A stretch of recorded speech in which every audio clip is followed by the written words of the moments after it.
Hi, everybody, and welcome to our lecture on what is social history. And basically, with this lecture, what we're going to do is discuss the actual field of social history. Now, most of you guys have taken a history class, in college or in high school, so you're pretty familiar with what history is. I get that. But a lot of times, especially at the high school level, a lot of the history you get is going to be kind of this big picture history of great events and famous important people doing great things and signing bills into law and fighting battles and that sort of thing. But what I want to do with this class, this lecture, is to talk about this class and how social history is a little bit different from maybe what you've experienced in the past. Although that is changing in terms of how we teach history at the high school level and at the 2000, 1000 level. But this class, this lecture, is designed to give you an idea of what social history actually is all about. So let's start the discussion by talking about history as an actual profession, as a career field. And we're not going to go too deep into the history of history, right? The history of the actual study of history, which is a class you could take. But history as a profession, we're going to start around the period where history becomes kind of this credentialed, professional, academic field. And that begins around the mid 1800s in Germany under a professor, a historian named Leopold von Ranke. And from Germany, it's going to move into France and then England and eventually the United States. And we're going to adopt and adapt what von Ranke and other historians were doing. And history from that point on will be kind of this career, professional, sort of academic field. And whenever we think about this type of history, this is the history we're kind of used to in school. The type where we teach students in a classroom setting by having them read books or lecture to them. And historians themselves kind of focus on important events in the historical past. They look at important people like presidents and politicians and generals. They look at important events like wars and battles and treaties and things like that, important pieces of government. And they don't focus that much on anything other than that. It's the important monumental parts of history that traditional history is kind of always focused on. And it's also developed into a skill where you use certain historical resources to tell the story. You rely on archives like the U.S. National Archive, which houses America's government documents. You use those documents to help you uncover the past to tell the story of great people doing great things.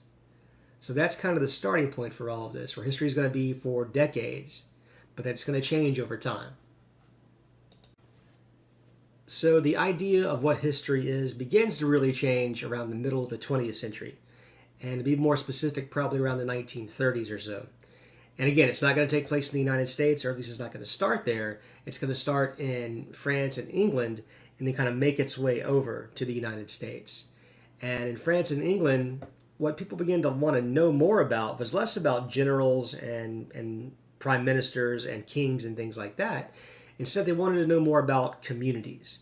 They wanted to know about people who lived in towns and villages that didn't take part in large scale historical events.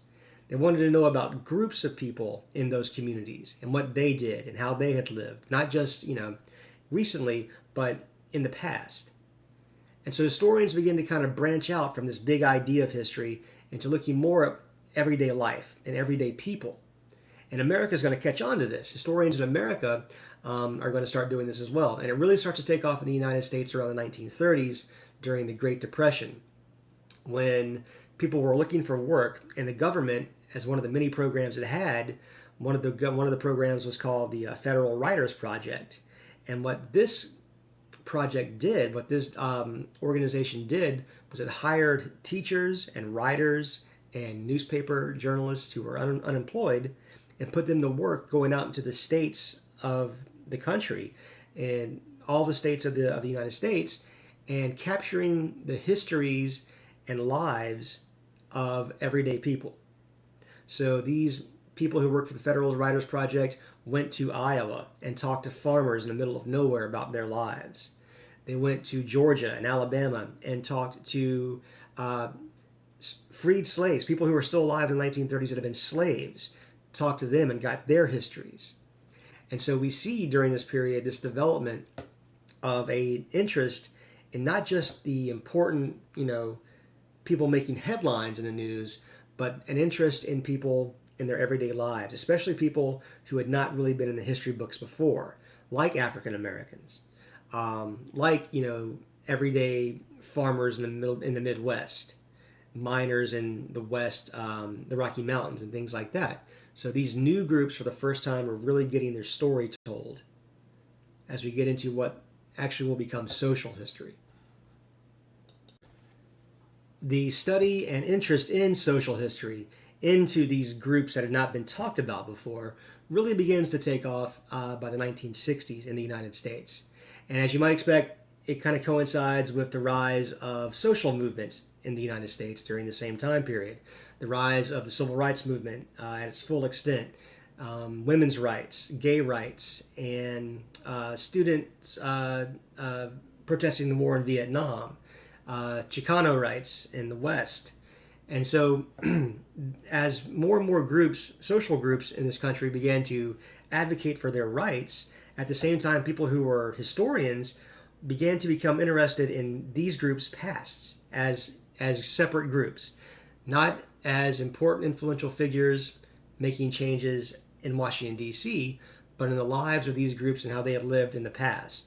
Again, stories that had never really been told before were now going to be very, very interesting and researched as people began to take interest in these social groups who were coming to the forefront advocating for equality and rights during the 1960s. And at the exact same time, we see this kind of resurgence of interest in history in the United States.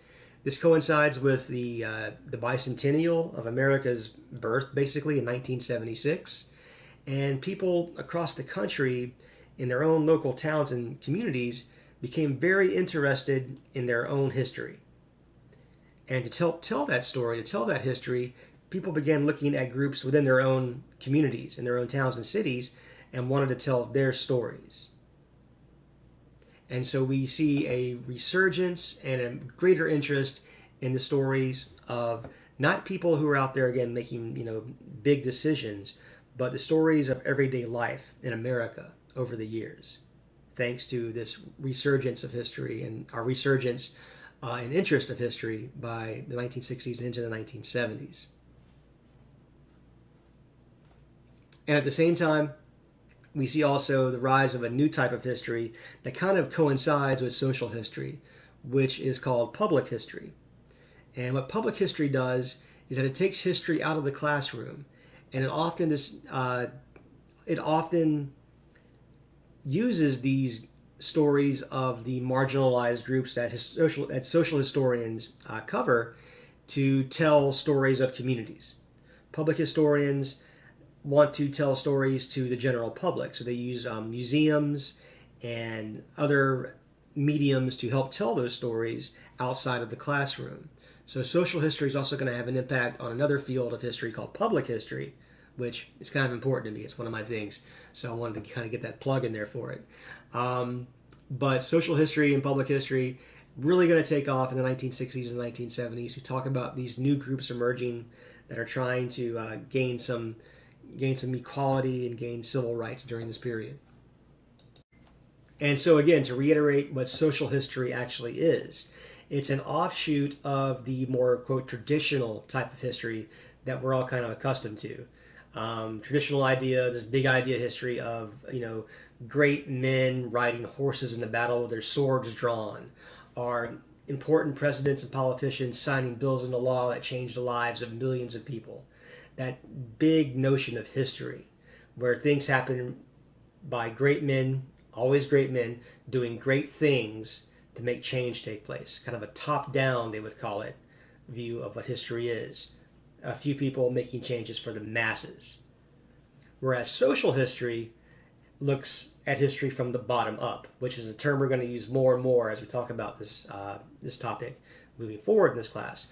Bottom up history, where it's large groups of people, average everyday people, living their lives and making change happen that way. And the story of their lives is what social historians want to uncover. These are groups of people who live in communities. When I say community, I don't always mean town. Sometimes I mean communities like groups of people who share similarities, who share commonalities, like the same race or gender or ethnicity, or even have shared interests like video gamers. Could be a community, and you could recount their history. That's the kind of the idea of what social history is. These different groups that can be studied and have their stories told based upon some similarities, some commonalities. And so that's how social history changes. It's not looking at great people doing great things. It's looking at people living their lives and how they lived them. So that's kind of the differences between the two. And just to kind of add on to what I had just said about what social history is, and I had said it's not necessarily focused on great people doing great things. That's a bit of a mischaracterization. What I mean by that is it's not great individuals doing great things. What social history does is it looks at groups of people. And if you look at the PowerPoint presentation right now and the slide above this video, you'll see civil rights protesters. Now, getting their story as a group is part of social history. Recounting what civil rights protesters did in Birmingham, in Montgomery, in Albany, and places like that at the local level, what they did, even though they're not, mentioned in the same breath as Dr. Martin Luther King, these civil rights protesters, the foot soldiers at the ground level, were in mass doing great things. And so social history can uncover how that happens, how people, average everyday people in their communities, were taking steps, sometimes literally, to make great things happen eventually.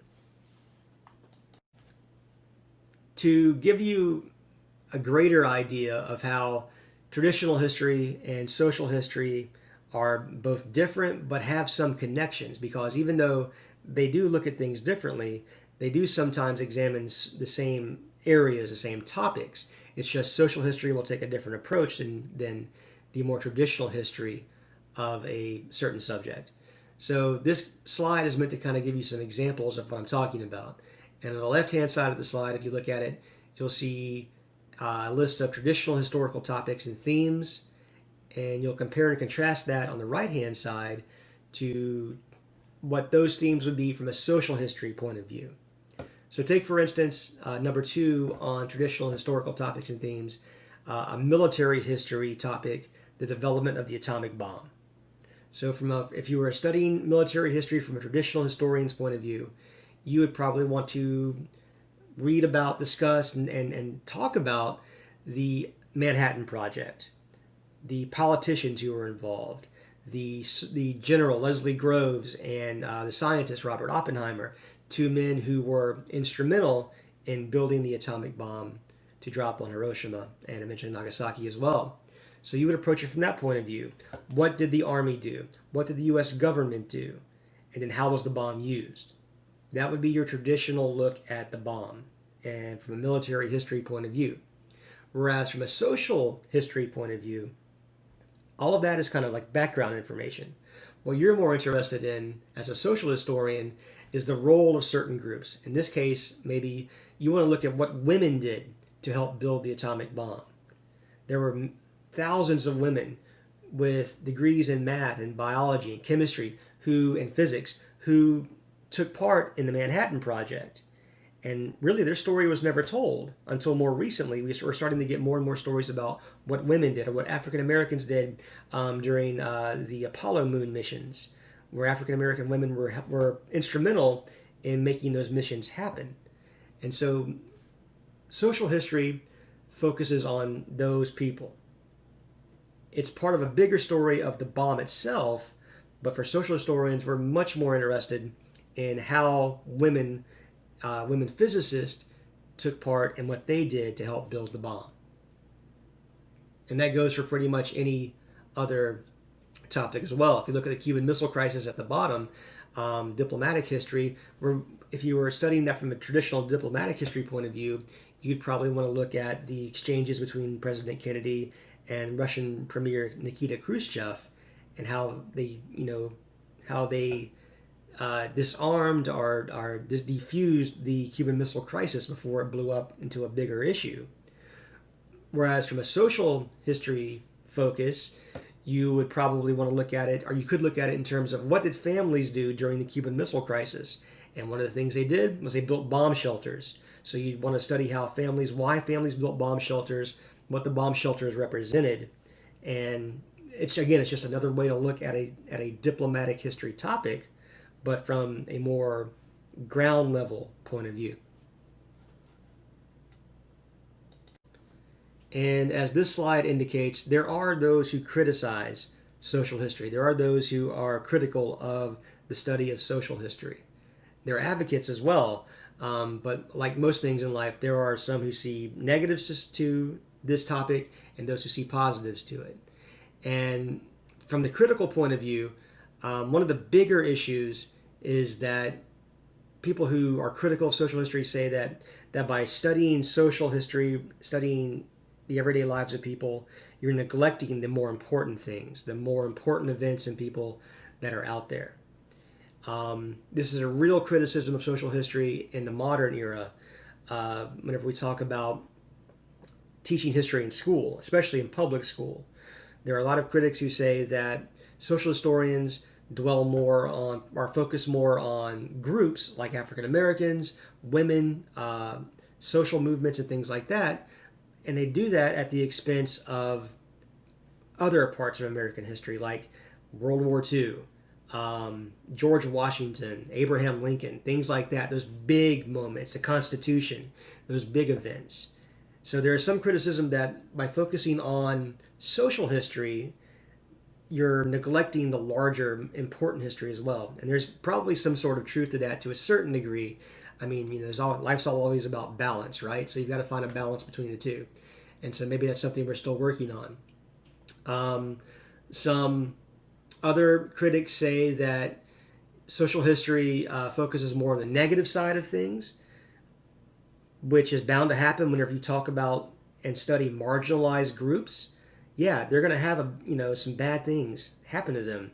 There's going to be some traumatic history there. There's going to be some sad stories there that deserve to be told, because the advocate of that will say that, well, yeah, just because it's not always celebratory, it's not celebrating America necessarily, it is telling the story of America, which is just as important.